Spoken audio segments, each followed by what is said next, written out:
મારા હાથ ધ્રુજી રહ્યા હતા. મારા હૃદયના ધબકારા ખૂબ જ ઝડપી થઈ રહ્યા હતા. પરસેવાથી ભીના કપાળને દુપટ્ટાથી લોચતા મેં દરવાજા તરફ જોયું. દરવાજા પર સતત ટકોરા પડી રહ્યા હતા. મારા દિલમાં એક વિચિત્ર ડર વસી ગયો. આ સમયે કોણ હોઈ શકે છે? મેં ઊંડો શ્વાસ લીધો અને બધું ભૂલીને દરવાજા તરફ પગલાં ભર્યા. અને જ્યારે મેં દરવાજો ખોલ્યો ત્યારે મારી આંખો આશ્ચર્યથી પહોળી થઈ ગઈ, કારણ કે આ ઉપવાસનો પવિત્ર મહિનો હતો, પણ મારા માટે દરેક દિવસ એક નવી કસોટી બનીને આવતો હતો. હું એક મોટી હવેલીમાં નોકરાણી હતી, પણ સ્વભાવમાંની પણ માંગવું મારી આદતમાં નહોતું. પણ ઉપવાસની તીવ્રતાથી બેહાલ થઈને આજે પહેલી વાર મેં માલકીન પાસે ઉપવાસ માટે એક ખજૂર માંગવાની હિંમત કરી. મેડમજી, એક ખજૂર આપી દો, ઉપવાસ ખોલવો છે. માલકીન, જે ટેબલ પર શાનદાર વાનગીઓ સજાવી રહી હતી, એક ક્ષણ માટે અટકી. તેની નજર મારા શ્યામ અને પરસેવાથી ભીના ચહેરા પર સ્થિર થઈ, અને પછી તેની આંખોમાં એ જ ઝેર ભરેલી નફરત ઉભરી આવી જેની મને આદત થઈ ગઈ હતી. તે હસી, પણ એ હાસ્ય ઘા દેનારું હતું. તારી અવકાત ખજૂર ખાવાની નથી યામિની, નોકરા માટે પાણી જ કાફી છે. મારા દિલ પર જાણે કોઈએ કંઈક ચલાવી દીધું. મારી મુઠ્ઠીઓ ભીંસાઈ ગઈ, પણ જીભ શાંત રહી. મેં આંખોમાં આવેલા પાણીને રોક્યું અને નજર ઝુકાવીને ત્યાંથી હટી ગઈ.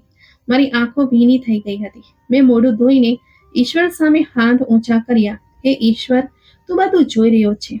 મને પણ રોજી અને ઇજ્જત આપ.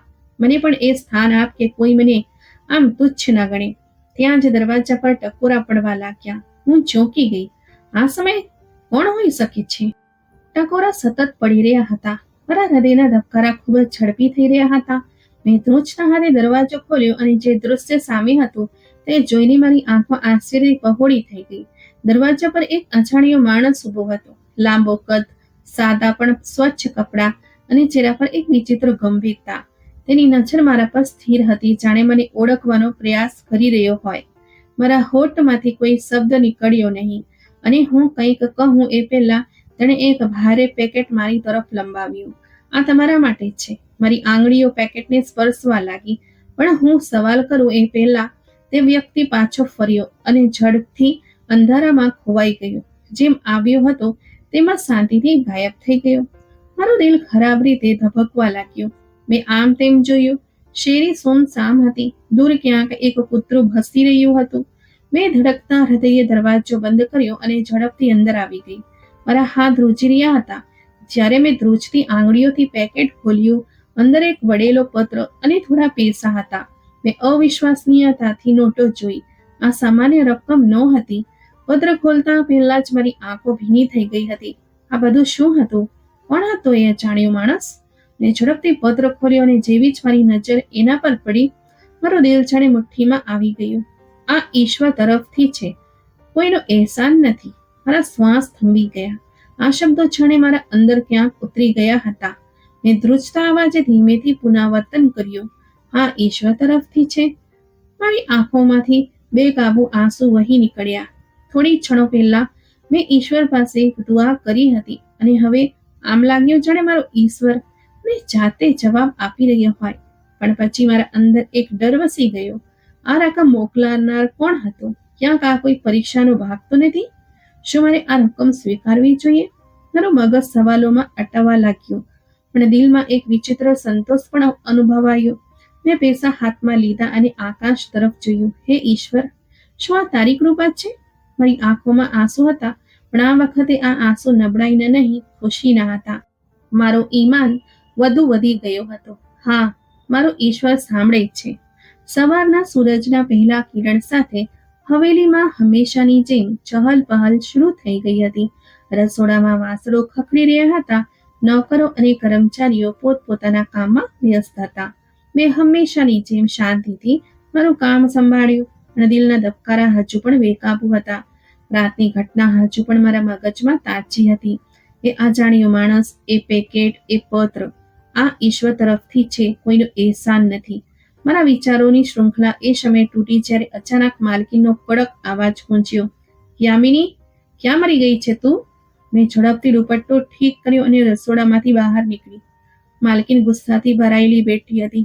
તેનો ચહેરો લાલ થઈ રહ્યો હતો અને હાથમાં એક કિંમતી વીંટી હતી. આ વીંટી મારી કબાટમાં ન હતી, અને અહીં જેટલા નોકર છે એમાં સૌથી વધુ શંકા તારા પર જઈ રહી છે. તેણે ઝેર ભરેલી નજરોથી મને ઘૂરી. હું ચોંકી ગઈ. મેડમજી, મેં કંઈ નથી લીધું. હું ક્યારેય ચોરી નથી કરી શકતી. હા હા, ચોર ક્યારે માને છે? વહુ જે નજીકમાં જ બેઠી હતી વ્યંગ્યાત્મક સ્વરમાં બોલી. આ ગરીબ લોકો પહેલા દયાની ભીખ માંગે છે, પછી મોકો મળતા જ હાથ સાફ કરી દે છે. મારી આંખો ભીની થઈ ગઈ, પણ હું ચૂપ રહી. બકવાસ બંધ કર અને સાચું સાચું કહે, ક્યાં છુપાવ્યું છે? માલકીનનો અવાજ કઠોર થઈ ગયો હતો. મેં નજર ઝુકાવી લીધી. હું નિર્દોષ હતી, પણ આ લોકો માનવા વાળા નહોતા. મારી ચૂપકીદી કદાચ તેમને વધુ ગુસ્સો અપાવી રહી હતી. ત્યાં જ એક ભારે અવાજ સંભળાયો. રોકી જાઓ કોકિલા. ઘરના માલિક વિનોદ સાહેબ, જે અત્યાર સુધી શાંતિથી બધું જોઈ રહ્યા હતા, ઊંડી નજરોથી મને જોઈ રહ્યા હતા. એવું લાગી રહ્યું હતું જાણે તેઓ મારી લાચારીને સમજવાનો પ્રયત્ન કરી રહ્યા હોય. હોઈ શકે છે યામિની નિર્દોષ હોય. પુરાવા વગર કોઈ પર આરોપ લગાવવો યોગ્ય નથી. તેમના ગંભીર અવાજમાં એક વિચિત્ર અસર હતી. માલકીને ખરાબ મોરું બનાવ્યું. તો શું તમને લાગે છે કે હું છૂટું બોલી રહી છું? નાના પુત્ર નીતિન પણ ધીમેથી કહ્યું, માં, કદાચ યામિની સાચું બોલી રહી હોય. તે ક્યારેય ચોરી નહીં કરે. પણ વહુએ તે જ સ્વરમાં કહ્યું, હવે એની હિમાયત કરવાની જરૂર નથી. એક નોકરાણી પર આટલો વિશ્વાસ? હું ચૂપચાપ ઊભી રહીને બધું સાંભળતી રહી. મને ખબર હતી કે આ આરોપથી બચવું સરળ નહીં હોય, પણ એક વાત મેં શીખી લીધી હતી. ઈશ્વર બધું જોઈ રહ્યો છે, અને સત્ય એક દિવસ ચોક્કસ સામે આવશે. રાતનો છેલ્લો પહોર હતો. આખું ઘર ઊંઘમાં ડૂબી ગયું હતું, પણ મારી આંખોમાંથી ઊંઘ કોસો દૂર હતી. દિલમાં વિચિત્ર ડર હતો. એ આરોપ, માલકીનની વાતો, અને સૌથી ઉપર એ અજાણ્યો મહેરબાન, જે વારંવાર મારી મદદ કરી રહ્યો હતો. આખરે આ બધું કોણ કરી રહ્યું હતું? મેં થાકેલા હાથે પથારી પર પડેલો જૂનો ધાબળો ઠીક કર્યો અને આંખો બંધ કરી લીધી. પણ જેવી જ પાંપડો ઝપકી એક આહટ સંભળાઈ. ખૂબ જ હળવી પણ સ્પષ્ટ અનુભવાતી આહટ. મારો શ્વાસ થંભી ગયો. મેં ધીમેથી આંખો ખોલી અને ચારે બાજુ જોયું. ઓરડામાં હળવી ચાંદની ફેલાયેલી હતી, પણ દરવાજા નીચે કોઈ પડછાયો દેખાયો, જાણે કોઈ ઊભું હોય. મારા આખા શરીરમાં કંપારી દોડી ગઈ. મેં ઝડપથી ધાબળાની અંદરથી જોવાનો પ્રયત્ન કર્યો, પણ પછી કંઈક જમીન પર મૂકવાનો અવાજ આવ્યો, જાણે કોઈ વસ્તુ ધીમેથી મૂકી હોય. મારું હૃદય જોર જોરથી ધડકવા લાગ્યું. હિંમત કરીને મેં ધીમેથી ધાબળો હટાવ્યો અને ધ્રુજતા હાથે દરવાજા તરફ પગલું ભર્યું. શ્વાસ અનિયમિત થઈ ગયા હતા. મેં દરવાજો ખોલ્યો, પણ બહાર કોઈ નહોતું. રાતની શાંતિમાં હવા સિવાય કોઈ નહોતું. પણ મારી નજર નીચે ગઈ અને મારું દિલ ધ્રુજી ગયું. દરવાજા નીચે એક પરબીડિયું મૂકવામાં આવ્યું હતું. મેં ધ્રુજતા હાથે એને ઉપાડ્યું. એની અંદર થોડી નોટો અને એક નાનો કાગળ હતો. ડરવાની જરૂર નથી, આ ઈશ્વર તરફથી છે. હા, એ જ લખાણ હતું. મારા હાથ ધ્રુજવા લાગ્યા. મેં ઝડપથી ચારે બાજુ જોયું, પણ કંઈક દેખાયું નહીં. મારા અંદર અગણિત સવાલો ઊભા થવા લાગ્યા. કોણ હતું જે આ બધું કરી રહ્યું હતું, અને શા માટે? આ પહેલી વાર નહોતું. છેલ્લા કેટલાક દિવસોથી આવી જ વિચિત્ર ઘટનાઓ થઈ રહી હતી. ક્યારેક મારા પલંગ પર કોઈ કિંમતી વસ્તુ મૂકી જતું, ક્યારેક દરવાજા નીચે પૈસાનું પરબીડિયું આવી જતું, અને ક્યારેક રસ્તાના સન્નાટામાં કોઈની હાજરીનો અહેસાસ થતો. હું મૂંઝવણમાં હતી. જો આ બધું કોઈની ભલાઈ હતી, તો તે સામે કેમ નહોતું આવી રહ્યો? જો મદદ કરી રહ્યું હતું, તો છુપાઈને કેમ? મારા દિલમાં વિચિત્ર ડર પણ હતો અને આશ્ચર્ય પણ. હું જાણતી નહોતી કે આ બધું કોઈની ભલાઈનું પરિણામ છે કે કોઈ નવી પરીક્ષાની શરૂઆત. હવેલીમાં આજે અસામાન્ય ચહલ પહલ હતી. માલકીનની બહેન અર્પિતા તેમના રોફ અને ગુસ્સા સાથે આવી હતી. તે એવી સ્ત્રી હતી જેની વાતમાં સામે કોઈ જીભ ન ખોલી શકતું હતું. અહીં સુધી કે માલકીન પણ તેમની સામે દબાયેલી દેખાતી હતી. જેવી જ મારી નજર તેમના પર પડી, મારું હૃદય ડૂબવા લાગ્યું. હું જાણતી હતી કે આ સ્ત્રી માત્ર કડક મિજાજની જ નથી, પરંતુ નોકરો સાથે અત્યંત ખરાબ વર્તન કરે છે. અને મારી અપેક્ષા મુજબ જેવી જ તેમણે મને જોઈ, તેમના કપાળ પર કરચલીઓ ઉભરી આવી. આ કોણ છે? તેમણે ઘમંડથી પૂછ્યું. યામિની છે, અમારી નોકરાણી, માલકીને બેદરકારીથી કહ્યું. અર્પિતાએ મને માથાથી પગ સુધી ઘૂરી અને પછી તે જ સ્વરમાં બોલી, કામચોર લાગે છે. આજકાલની નોકરાણીઓ તો ખૂબ જ ચાલાક થઈ ગઈ છે. કામ ઓછું અને વાતો વધારે કરે છે. હું શાંતિથી નજર ઝુકાવીને રહી ગઈ. હું તેમની સાથે દલીલ કરી શકતી નહોતી, માત્ર પોતાનું કામ કરવાનું હતું. પણ દિવસભર તેમની ઠપકો ચાલુ રહ્યો. ક્યારેક તેઓ મારા પર ગુસ્સો કરતા, ક્યારેક કોઈક બહાને મને ખરાબ બોલતા. રાતના સમયે જ્યારે બધા લોકો પોતાના રૂમમાં જઈ ચૂક્યા હતા, ત્યારે અચાનક આખા ઘરમાં હલચલ મચી ગઈ. અર્પિતાની તબિયત અચાનક પકડી ગઈ હતી. નોકરો દોડીને માલકીનીને બોલાવવા લાગ્યા અને થોડી જ ક્ષણોમાં તે દર્દથી કણસતી પસારી પર પડી ગઈ. શ્વાસ નથી આપતો, પાણી, પાણી, તે હાંફતા હાંફતા બોલી. પણ આશ્ચર્યની વાત એ હતી કે એ સમયે માલકીન સહિત કોઈ પણ તેમની નજીક જવા તૈયાર નહોતું. મેં ખચકાતા પાણીનો ગ્લાસ ઉપાડ્યો અને આગળ વધીને, મેડમજી, આ લો, આરામથી પીઓ. તેમણે મુશ્કેલથી ગ્લાસ પકડ્યો અને ઘૂંટ ઘૂંટ પાણી પીધું. મેં ઝડપથી તેમનું માથું ઊંચું કર્યું. થોડી વારમાં તે થોડી સ્વસ્થ થઈ ગઈ, પણ આંખોમાં આશ્ચર્ય હતું. ત્યાં મારી મદદ કરી? તે આશ્ચર્યથી બોલી. આ તો મારી ફરજ હતી મેડમજી, મેં ધીમેથી કહ્યું. અર્પિતાએ થોડીક ક્ષણો મને જોતી રહી, પછી ધીમા અવાજે બોલી, આભાર યામિની, તું ખરેખર સારી છોકરી છે. આ સાંભળીને માલકીનનો ચહેરો કડક થઈ ગયો. તે શાંતિથી અર્પિતાને જોઈ રહી હતી, જાણે આ બધું તેને જરાય ગમ્યું ન હોય. રાતનો ઘટ્ટ સન્નાટો હતો. ઓરડામાં માત્ર હવાની ધીમી સરસરાહટ સંભળાઈ રહી હતી. હું ઊંઘમાં હતી, પણ અચાનક મારી આસપાસ એક વિચિત્ર દુનિયા વસવા લાગી. હું પોતાને એક જૂની સોમસામ હવેલીની અંદર ઉભેલી જોઈ રહી હતી. દિવાલો પર ઝાડા લટકતા હતા, ફ્લોર પર ધૂળનું સ્તર જામેલું હતું અને દરવાજા હળવા હળવા અવાજ સાથે હલી રહ્યા હતા, જાણે કોઈ અદૃશ્ય શક્તિએ તેમને સ્પર્શ કર્યો હોય. મારા દિલના ધબકારા તેજ થઈ ગયા. અચાનક એક સ્ત્રીનો પડછાયો મારી સામે ઉભર્યો. તેની આંખો ઉદાસ હતી, ચહેરા પર એક વિચિત્ર દર્દ હતું. તે ધીમે ધીમે મારી તરફ વધી અને ધીમે અવાજે બોલી, યામિની, તારે મારું રહસ્ય સમજવું પડશે. મારા હોઠમાંથી ચીસ નીકળવાની હતી, પણ હું કંઈક પૂછું એ પહેલા એ દૃશ્ય ધૂંધળું થવા લાગ્યું. હવેલીની દિવાલો પીઘળવા લાગી અને અચાનક જ મારી આંખ ખુલી ગઈ. હું પરસેવાથી તરબોળ હતી. શ્વાસ ચડી ગયો હતો અને હૃદય જાણે છાતીમાંથી બહાર નીકળવાનું હતું. મેં ધ્રુજતા હાથે મારો ચહેરો સ્પર્શ્યો. આ સપનું હતું કે કોઈ સંકેત? આ સ્ત્રી કોણ હતી અને તેનું રહસ્ય શું હતું? મારી ઊંઘ ઉડી ગઈ હતી. રાતનો બાકીનો હિસ્સો મેં જાગતા વિતાવ્યો અને સવાર થતાં જ કામમાં લાગી ગઈ. પણ દિલ અને મગજ હજુ પણ એ સપનામાં અટવાયેલા હતા. બપોરના સમયે માલકીને મને પોતાના રૂમમાં બોલાવી અને કહ્યું, યામિની, બજાર જઈને આ સામાન લઈ આવ. જલ્દી કર, મોડું ન કરતી. તેણે કડક સ્વરમાં કહ્યું અને પૈસા મારા હાથમાં પકડાવી દીધા. હું ચૂપચાપ માથું હલાવીને બહાર નીકળી ગઈ.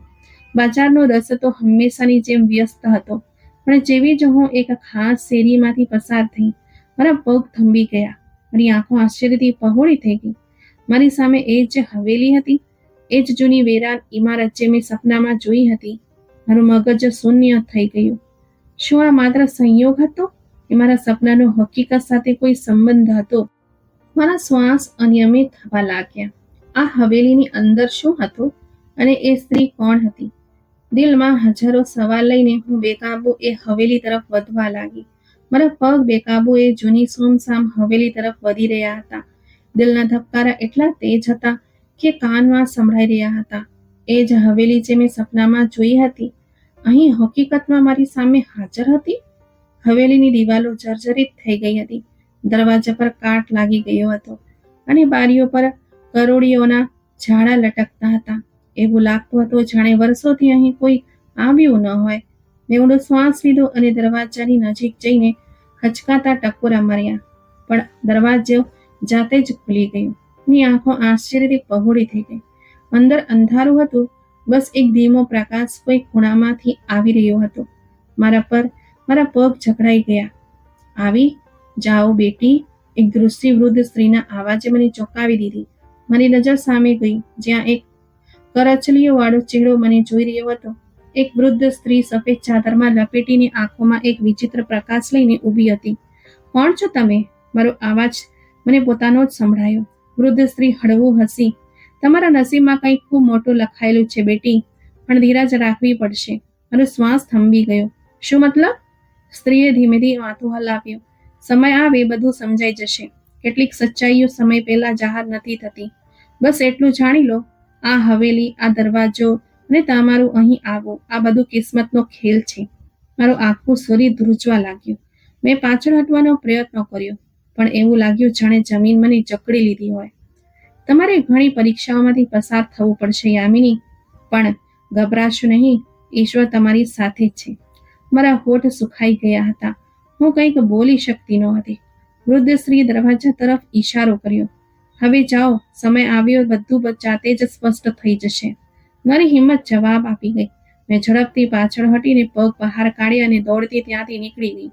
પણ હવે દિલ વિચિત્ર બેચેનીમાં ડૂબી ગયું હતું. એ સ્ત્રી કોણ હતી? તે શું જાણતી હતી? અને આ મોટું નસીબ શું હતું? હવેલીનો એ દરવાજો હવે મારા સપનામાં આવવા લાગ્યો હતો, અને મારા જીવનના બધા સવાલોના જવાબ કદાચ એ જ દરવાજા પાછળ છુપાયેલા હતા. હું જેવી જ હવેલીમાંથી નીકળી, મારું દિલ ખરાબ રીતે ધબકી રહ્યું હતું. પગ લથડિયા મારી રહ્યા હતા. મગજમાં હજારો સવાલ ઘૂમી રહ્યા હતા. એ વૃદ્ધ સ્ત્રી, તેની રહસ્યમય વાતો, તમારા નસીબમાં કંઈક મોટું લખાયેલું છે. આખરે એનો મતલબ શું હતો? મેં માથું હલાવ્યું અને ઝડપી પગલે બજાર તરફ ચાલવા લાગી. પણ રસ્તામાં એક વિચિત્ર અહેસાસ થવા લાગ્યો, જાણે કોઈ મને જોઈ રહ્યું હોય, મારી પાછળ ચાલી રહ્યું હોય. મેં ઝડપથી પાછળ ફરીને જોયું, પણ ત્યાં કંઈક નહોતું. જ્યારે હું હવેલી પહોંચી તો વાતાવરણ બદલાયેલું લાગ્યું. અંદર પ્રવેશતા જ નોકરાણી બીના મારી નજીક આવી અને ધીમેથી બોલી, યામિની, મેડમજી ખૂબ ગુસ્સામાં છે. કહી રહ્યા હતા કે તું ખબર નહીં ક્યાં ગાયબ થઈ ગઈ. મારા દિલમાં હલચલ મચી ગઈ. સારું, મેં સ્વસ્થ થવાનો પ્રયત્ન કર્યો. હું તો બજાર ગઈ હતી, જેવું મેડમે કહ્યું હતું. બીનાએ ઝડપથી ચારે બાજુ જોયું અને ફૂસફૂસાવીને બોલી, પણ લાગે છે કે તેમને તારા પર શંકા થઈ ગઈ છે. શંકા? શેની? મેં આશ્ચર્યથી પૂછ્યું. મને નથી ખબર, પણ મેં સાંભળ્યું છે કે મેડમે કોઈ માણસને કહ્યું છે કે તારા પર નજર રાખી. મારા હાથ પગ ઠંડા પડવા લાગ્યા. શું?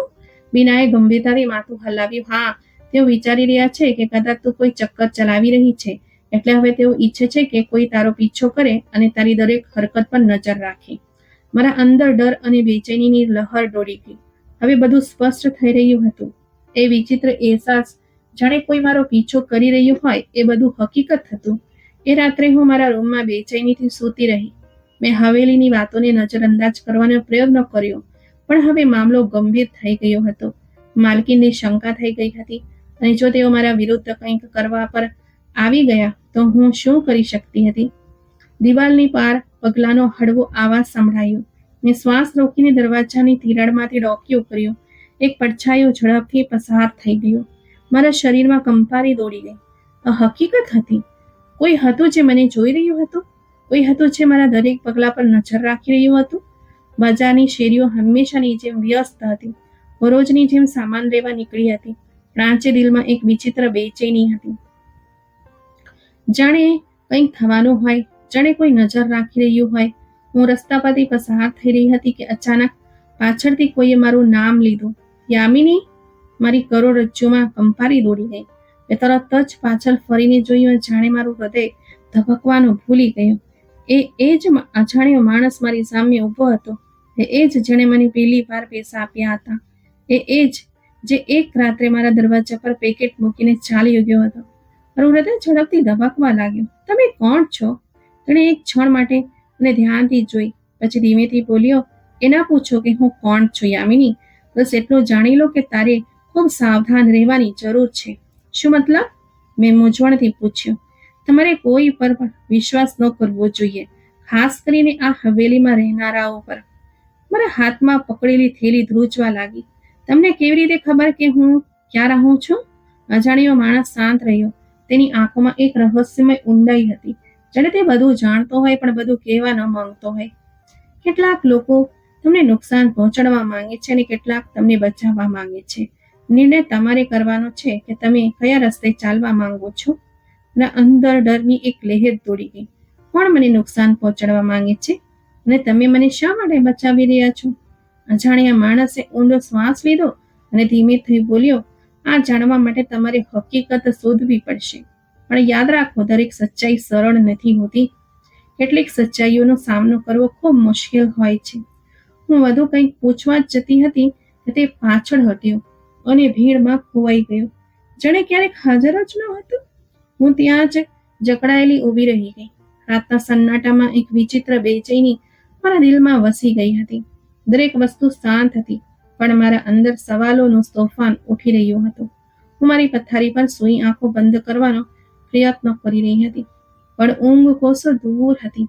એ અજાણ્યો માણસ, તેની વાતો, તેની ચેતવણી, બધું મગજમાં ગૂંજી રહ્યું હતું. અને પછી મેં એક ફૂસફૂસાહટ સાંભળ્યો, હળવો, ધીમો પણ સ્પષ્ટ, યામિની. મારી આંખો તરત જ ખુલી ગઈ. મેં શ્વાસ રોકીને ચારે બાજુ જોયું. ઓરડો અંધારામાં ડૂબેલો હતો. બધું સામાન્ય હતું, પણ એ આવાજ, યામિની, હવેલી, મારા આખા શરીરમાં કંપારી દોડી ગઈ. આ ભ્રમ હતો કે વાસ્તવિકતા? શું મેં ખરેખર કોઈ આવાજ સાંભળ્યો હતો કે આ માત્ર મારો ભ્રમ હતો, જે હવેલી વિશે વિચારતા વિચારતા કલ્પના ઉત્પન્ન કરી રહ્યો હતો? પણ પછી એ અવાજ ફરી આવ્યો, જાઓ હવેલી. હવે મારા પગ નીચેથી જમીન સરકવા લાગી. હું ગભરાઈને બેસી ગઈ, પરસેવાથી તરબોળ, શ્વાસ તેજ. આ બધું શું હતું? મેં ઝડપથી ધાબળો હટાવ્યો અને ધ્રુજતા પગલે દરવાજા તરફ વધી બહાર ડોકિયું કર્યું. હવેલીના દરેક સભ્ય રૂમની લાઇટ બંધ હતી. બધા ગાઢ નિદ્રામાં હતા. ક્યાં કોઈ હાજર નહોતું. તો આ અવાજો ક્યાંથી આવી રહ્યા હતા? મારું દિલ ખરાબ રીતે ધબકવા લાગ્યું. આકરી સવારે મેં નિર્ણય કરી લીધો. હું જાણતી નહોતી કે આ બધું મારા મગજની રમત છે કે કિસ્મતનો કોઈ સંકેત કે કોઈ અન્ય રહસ્યમય શક્તિ. પણ એક વાત સ્પષ્ટ હતી, મારે હવેલી જવું જ પડશે. હવે મારું દિલ કોઈ પણ બહાનો સ્વીકાર તૈયાર નહોતું. હું દરેક કિંમતે હકીકત જાણવા માંગતી હતી. જેવો સૂરજ નીકળ્યો, મેં બજાર જવાનું બહાનું કર્યું અને પગ એ જ રસ્તા તરફ વધાર્યા જ્યાં એ રહસ્યમય હવેલી ઊભી હતી. જેવી જ હું તેના દરવાજા સુધી પહોંચી, એ જ વિચિત્ર બેચેની ફરી મારા અસ્તિત્વમાં સમાઈ ગઈ. મારા હાથ પરસેવાથી ભીંજાઈ ગયા. મેં હિંમત કરીને દરવાજા પર હાથ મૂક્યો અને તેને ધીમેથી ધીકલ્યા. દરવાજો ધીમેથી કડકડાતો ખુલ્યો, જાણે કોઈની રાહ જોઈ રહ્યો હોય. મારા શ્વાસ અનિયમિત થવા લાગ્યા. હવે પાછળ હટવાનો કોઈ રસ્તો ન હતો.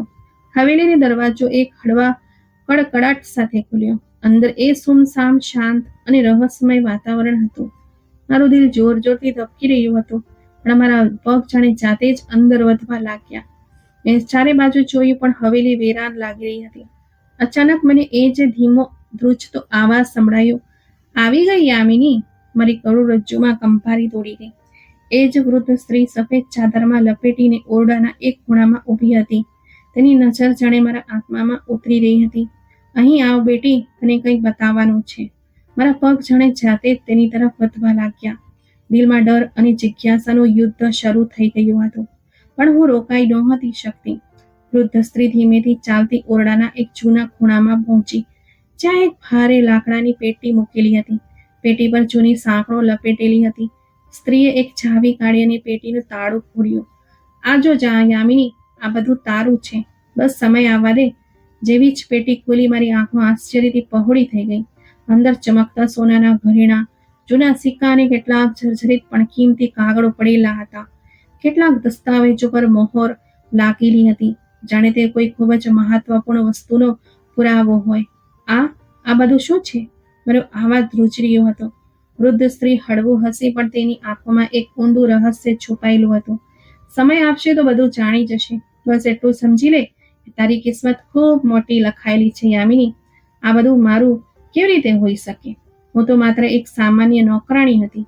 મેં પાછળ હટવાનો પ્રયત્ન કર્યો. આ બધું ગેરસમજ છે. હું કંઈક નથી જાણતી. મારે જવું પડશે. વૃદ્ધ સ્ત્રીએ શાંતિથી માથું હલાવ્યું. જાઓ, પણ યાદ રાખજો, સચ્ચાઈથી વધારે સમય સુધી ભાગી નહીં શકાય. મારા શરીરમાં ધ્રુજારી થવા લાગી. મેં એક ક્ષણ માટે પેટી તરફ જોયું, પછી ડરીને હવેલીની બહાર તરફ દોડી પડી. માલિક વિનોદ સાહેબની તબિયત અચાનક ભખડવા લાગી હતી.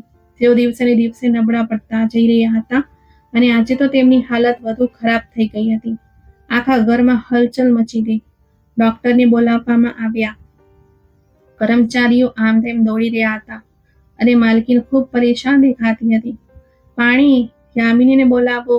વિનોદ સાહેબનો નબળો આવાજ ગુંજ્યો અને બધા ચોંકી ગયા.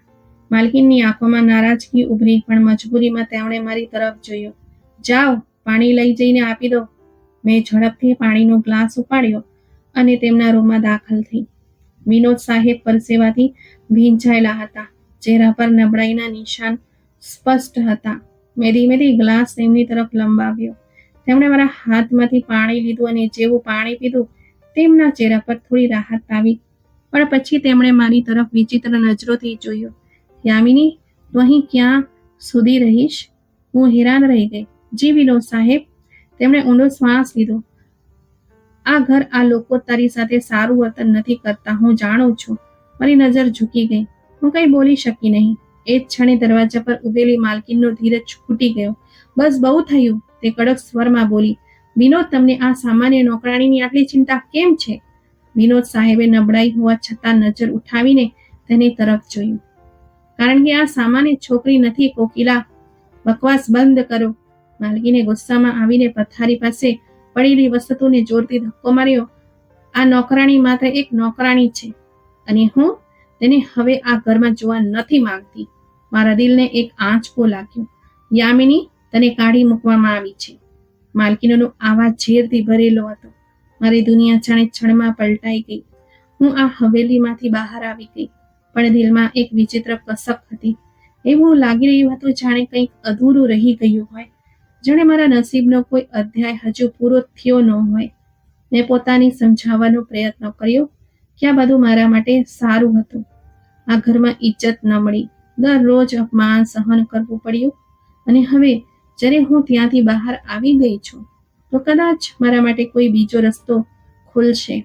પણ તેમાં છતાં દિલમાં એક બેચેની હતી જે ખતમ થવાનું નામ નથી લઈ રહી હતી. થોડા દિવસો પછી બીનાનો સંદેશ આવ્યો. તેના અવાજમાં ગભરાટ હતી. યામિની, તને ખબર છે, મેડમજી બીમાર પડી ગયા છે. કોઈ દવાથી તેમની તબિયત સુધરી નથી રહી. હું હેરાન રહી ગઈ. માલકીન હંમેશા કડક મિજાજની હતી, મજબૂત અને હુકુમ ચલાવનારી. પછી અચાનક તે બીમાર કેવી રીતે પડી ગઈ? અને આ માત્ર તે જ નહીં, બીનાએ ફૂસફૂસાવતા કહ્યું. ઘરમાં બધું વિચિત્ર થઈ રહ્યું છે. વસ્તુઓ જાતે જ પડી જાય છે, બારીઓ ખુલવા લાગે છે, અને સૌથી વધુ આશ્ચર્યજનક વાત, તે થોડી ક્ષણો માટે અટકી ગઈ, જાણે બોલતા ડરતી હોય. શું થયું બીના? મેં બેચેનીથી પૂછ્યું. બાળકો તમને યાદ કરી રહ્યા છે. યામિની, નીતિન તો રોજ રાત્રે ઉઠીને રડવા લાગે છે, કહે છે કે તેને યામિની દીદી પાસે જવું છે. આ બધું તમારા ગયા પછી થઈ રહ્યું છે. યામિની, મેડમજી ગુસ્સામાં કહે છે કે બધું બકવાસ છે, પણ બધા નોકરને લાગે છે કે આ ઘર તમારી ગેરહાજરી અનુભવી રહ્યું છે. હું થોડી ક્ષણો માટે શાંત રહી. શું ખરેખર મારી ગેરહાજરીએ ઘરમાં કોઈ ખાલીપો પેદા કરી દીધો હતો, કે માત્ર આ એક સંયોગ હતો? મારા દિલમાં હજારો સવાલો હતા, પણ કોઈની પાસે કોઈ જવાબ નહોતો. હવેલીમાંથી કાઢી મૂક્યા પછી મેં થોડા દિવસો એક ઓળખીતાને ત્યાં વિતાવ્યા, પણ ક્યાંક સુધી. મારી પાસે કોઈ ઠેકાણું નહોતું, કોઈ સહારો નહોતો. આખરે જ્યારે રસ્તો ક્યાંક દેખાયો નહીં તો હું મંદિરના આંગણામાં જઈને બેસી ગઈ. અહીં એક શાંતિ હતી, એક એવી શાંતિ જે મારા અંદરની તોફાનની હાલતને થોડી વાર માટે દબાવી રહી હતી. મેં માથું ઝુકાવીને આંખો બંધ કરી લીધી અને દિલથી પ્રાર્થના કરવા લાગી. હે ઈશ્વર, મને રસ્તો બતાવી દે, મને કહી દે કે હું ક્યાં જાઉં, શું કરું. યામિની, એક જાણીતો પણ રહસ્યમય આવાજે મારી પ્રાર્થનામાં ખલેલ પહોંચાડી. મારી આંખો આશ્ચર્યથી ખુલી ગઈ અને મેં ચોંકીને સામે જોયું. એ જ અજાણ્યો માણસ મારી સામે ઊભો હતો. એ જ વાત જે વારંવાર મારા રસ્તામાં આવતો રહ્યો હતો, જે પેકા ટાપીને ગાયબ થઈ જતો હતો, જે મને ચેતવણી આપતો હતો, જે મારા વિશે બધું જાણતો હતો. મેં બેકાબુ પોતાની સંભાળ્યોને અચકાતા બોલી, તમે અહીં શું કરી રહ્યા છો? એ માણસ મારી નજીક આવ્યો. તેની આંખોમાં એક ગહન ગંભીરતા હતી, જાણે આજે તે કંઈક એવું કહેવાનો હતો જે બધું બદલી નાખશે. હવે સમય આવી ગયો છે કે તું તારી હકીકત જાણી લે યામિની. મારું દિલ એક ક્ષણ માટે જાણે થંભી ગયું. શું મતલબ? મેં ધ્રુજતા અવાજે પૂછ્યું. અજાણ્યા માણસે ઊંડો શ્વાસ લીધો, પછી ધીમેથી બોલ્યો, તારું નસીબ સામાન્ય લોકો જેવું નથી યામિની. તમે જે સામાન્ય જીવન સમજો છો તે હકીકતમાં એક મોટું રહસ્ય છે જે વર્ષોથી છુપાયેલું હતું. હવે સમય આવી ગયો છે કે તે તારી સામે આવી જાય. મારા શરીરમાં ધ્રુજારી દોડી ગઈ. કયું રહસ્ય? હું કોણ છું? અજાણ્યા મને ધ્યાનથી જોયું અને એક એવું વાક્ય કહ્યું જેણે મારા આત્માને હચમચાવી નાખ્યું. તમે જે હવેલીના સપનામાં જુઓ છો તે તમારું અસલી ઘર છે. શું? મારો અવાજ જાણે મારા પોતાના કાનમાં ધૂંધળો થઈ ગયો.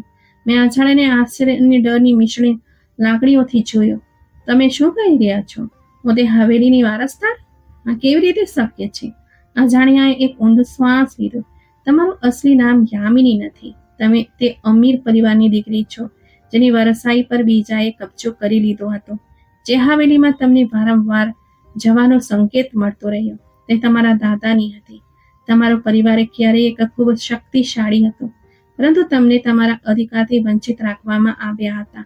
મારું મગજ શૂન્ય થઈ ગયું હતું. આ કેવી રીતે શક્ય છે? હું તો એક સામાન્ય નોકરાણી હતી, એક બેસહારા છોકરી જેને તેના પોતાનાઓએ પણ તરછોડી દીધી હતી. મારો આવાજ ધ્રુજી રહ્યો હતો. તમને આજ તો ખબર નહોતી, તમને છુપાવવામાં હતી. તમને એક સામાન્ય જીવન જીવવા માટે મજબૂર કરવામાં આવી હતી, જેથી તમને ક્યારેય હકીકતની ખબર ના પડે. પણ સચ્ચાઈ હંમેશા છુપાયેલી નથી રહેતી. મારા હૃદયના ધબકારા તેજ થઈ ગયા. શું પુરાવો છો કે હું તે જ છોકરી છું? મેં ધ્રુજતા અવાજે પૂછ્યું. અજાણ્યો થોડો હસ્યો, જાણે તેને મારા આ સવાલની અપેક્ષા હતી. તે જ પેટી જેને તમે તમારી આંખોથી જોઈ, તે જ ઘરેણાં, તે જ દસ્તાવેજો, તે બધું જ આ વાતનો પુરાવો છે કે તમે જ તે પરિવારના એકમાત્ર વારસદાર છો. તમારી વારસાઈના દરેક કાગળમાં તમારું નામ લખેલું છે. મારા શરીરમાં ધ્રુજારી દોડી ગઈ. તે પેટી જે વૃદ્ધ સ્ત્રી મને બતાવી હતી, શું ખરેખર તે બધું મારું હતું? શું ખરેખર કોઈ અમીર પરિવારની ખોવાયેલી દીકરી હતી? પણ જો હા, આ પરિવારમાંથી છું, તો મને અહીં સુધી લાવનાર કોણ હતું? મને મારા માતા પિતા વિશે કંઈ કેમ ખબર નથી? અજાણીની આંખોમાં દુઃખના પડછાયા ઉભર્યા.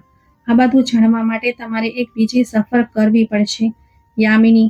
પણ એક વાત યાદ રાખો, જે લોકોએ તમારી પાસેથી બધું છીનવી લીધું તેઓ ક્યારે નહીં ઈચ્છે કે તમે સચ્ચાઈ સુધી પહોંચો.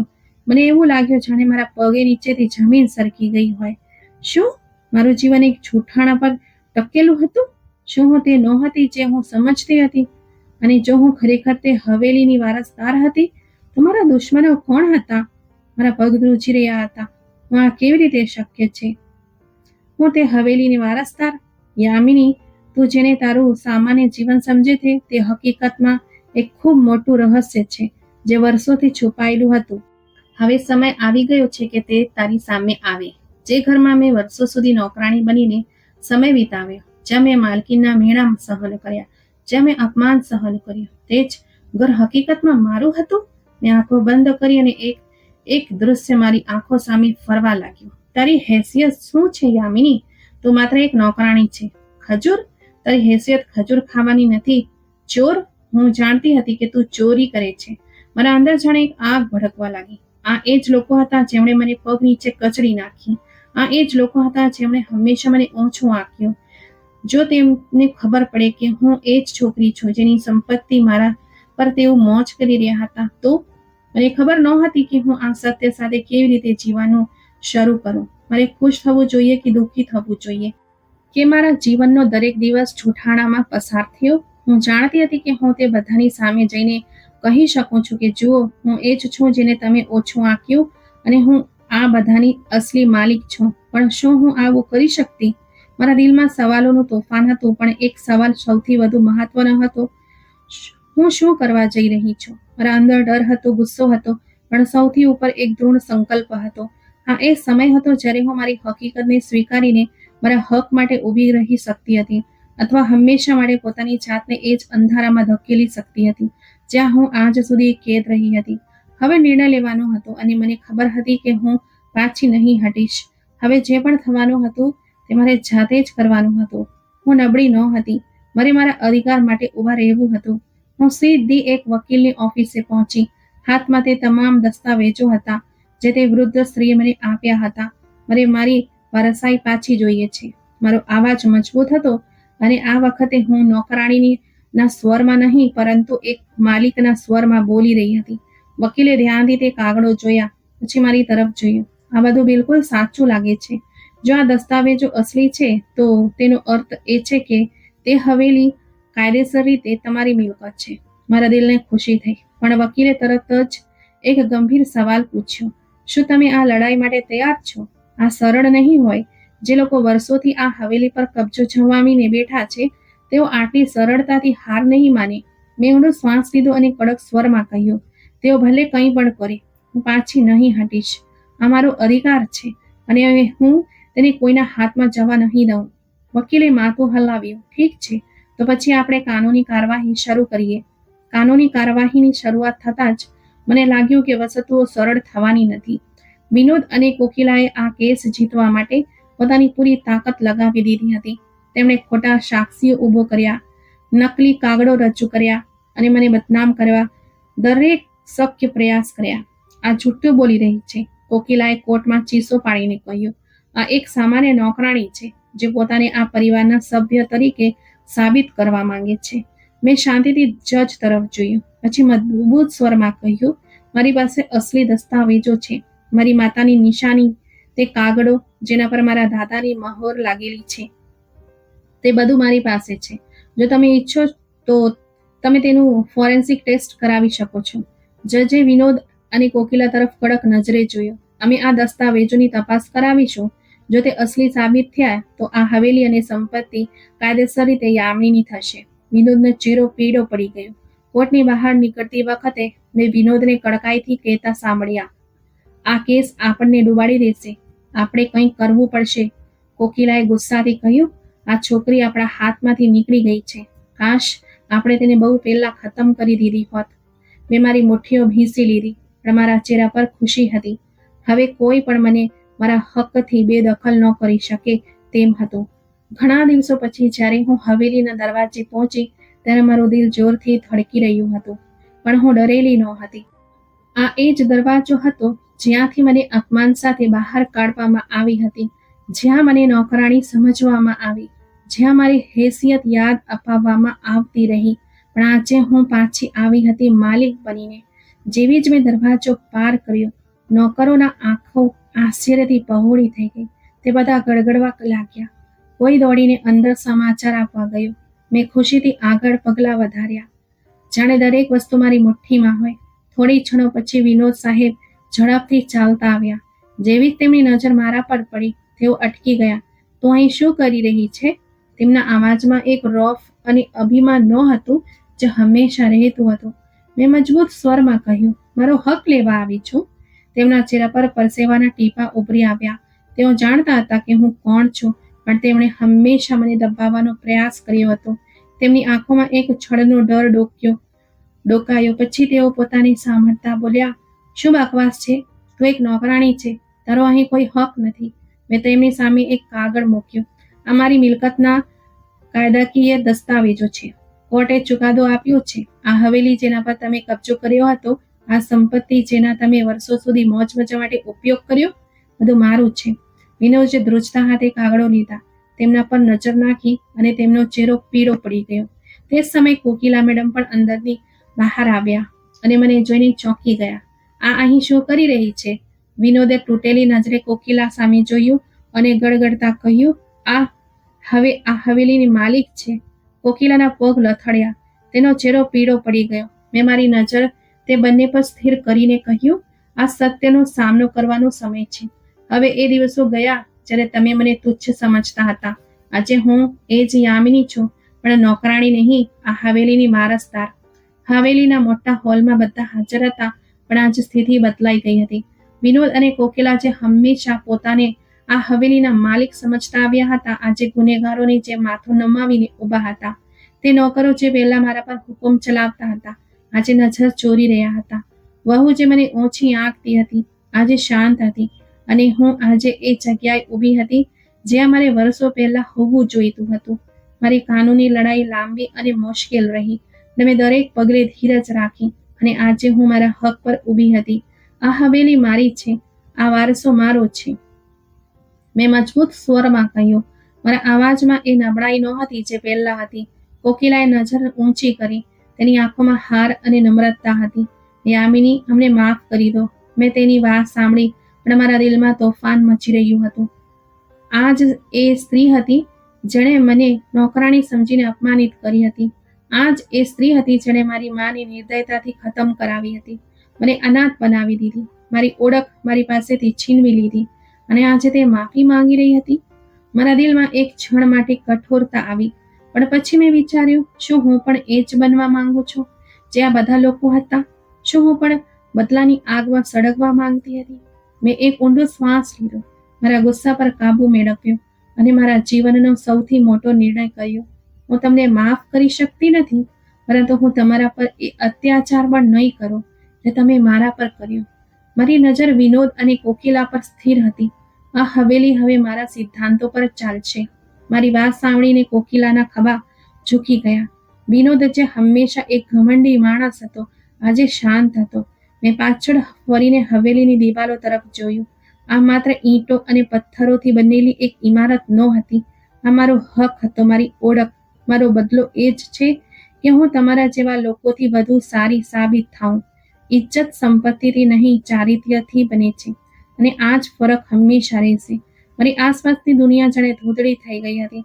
તમારી માતાને આ જ હવેલીમાં મારી નાખવામાં આવી હતી, જેથી તમારી વારસો છીનવી શકાય. આ વાક્ય મારા મગજમાં ગૂંજી રહ્યું હતું. વારંવાર જાણે કોઈ મને હચમચાવીને કહી રહ્યું હોય કે હું આંખો ખોલું, સત્યને ઓળખું અને નિર્ણય કરું કે હવે મારે શું કરવું છે. મેં મારી સામે ઉભેલા વ્યક્તિને અવિશ્વસનીયતાથી જોયો, જેણે હંમેશા મારી મદદ કરી, મને રસ્તો બતાવ્યો. તમે મારા મામા છો? અજાણ્યાએ શાંતિથી માથું હલાવ્યું, આંખોમાં ઊંડી ગંભીરતા અને દર્દ લઈને. હા યામિની, હું તારો મામા છું. અને હું હંમેશા તને એ દિવસ માટે તૈયાર કરી છે જ્યાં તું તારી હકીકત સ્વીકારી શકે. મારા શ્વાસ અનિયમિત થવા લાગ્યા. મારી માતાને કોણ મારી? મારો અવાજ ધ્રુજી રહ્યો હતો, પણ મારા અંદર એક મજબૂતી હતી, એક આગ જે હવે કોઈ પણ કિંમતે બુઝાવવાની નહોતી.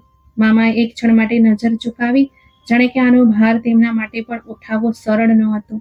પછી તેમણે એ શબ્દો કહ્યા જેણે મારી આત્મા સુધી હચમચાવી નાખી. તારી માતાના ગુનેગાર વિનોદ અને કોકિલા છે. મારો શ્વાસ એક ક્ષણ માટે રોકાઈ ગયો. વિનોદ એટલે કે વ્યક્તિ જેણે હંમેશા મારા પર કૃપા કરવાનો ટોળ કર્યો, અને કોકિલા એ સ્ત્રી જેણે હંમેશા મને નોકરાણી સમજીને અપમાનિત કરી. મારા અંદર જાણે ભૂકંપ આવી ગયો. મેં મુઠ્ઠીઓ ભીંસી લીધી, અને મારું મગજ હવે સંપૂર્ણપણે સ્પષ્ટ હતું. હું તેમને માફ નહીં કરું. બીજા દિવસે મેં કાનૂની દસ્તાવેજો તૈયાર કરાવ્યા. વકીલ મારી સામે બેઠો હતો. દસ્તાવેજ મારા હકમાં હતા. તમામ પુરાવા મારી પાસે હતા. યામિની મેડમ, જો તમે ઈચ્છો તો વિનોદ અને કોકિલાને માત્ર મિલકતમાંથી બેદખલ કરીને કાઢી શકો છો, અથવા તમે તેમના પર છેતરપિંડીનો કેસ પણ કરી શકો છો. મેં ઊંડો શ્વાસ લીધો. આ લોકો વર્ષોથી મારા પર અત્યાચાર કરતા આવ્યા છે, માત્ર એટલા માટે કે તેમને લાગતું હતું કે હું લાચાર છું. તેમણે મારી માતાને ખતમ કરી, મારી ઓળખ છુપાવી અને મારા વારસા પર કબજો કર્યો. હું તેમને માફ કરી શકતી નથી. તેમનો ગુનો માત્ર સંપત્તિ ચોરવાનો નથી, એક જીવ લેવાનો પણ છે. હું તેમની વિરુદ્ધ કેસ દાખલ કરાવીશ. વકીલે ગંભીરતાથી માથું હલાવ્યું. તો પછી અમે કેસ ફાઇલ કરી લઈએ છીએ. જ્યારે પોલીસે વિનોદ અને કોકિલાને હવેલીમાંથી ધરપકડ કરી, ત્યારે તેમના ચહેરાના રંગ ઉડી ગયા હતા. યામિની, તું અમને આ સજા ન આપી શકે, કોકિલાએ ચીસો પાડીને કહ્યું. મેં નિર્દયતાથી કહ્યું, આ સજા હું નથી આપી રહી, તમારા પોતાના કૃત્યો આપી રહ્યા છે. વિનોદે કંઈક બોલવા માટે હોઠ ખોલ્યા, પણ તે જાણતો હતો કે હવે દરેક રસ્તો બંધ થઈ ગયો છે. અમારા માટે એક પાઠ હતો. મજલૂમનો ધીરજ ક્યારેય વ્યર્થ જતો નથી. જે લોકો બીજા પર અત્યાચાર કરે છે, તેઓ ભૂલી જાય છે કે સમય બધાનો હિસાબ લે છે. અને આજે સમયે મારો પણ હિસાબ લઈ લીધો હતો. આજકાલનો જમાનો કેટલો વિચિત્ર થઈ ગયો છે મિત્રો.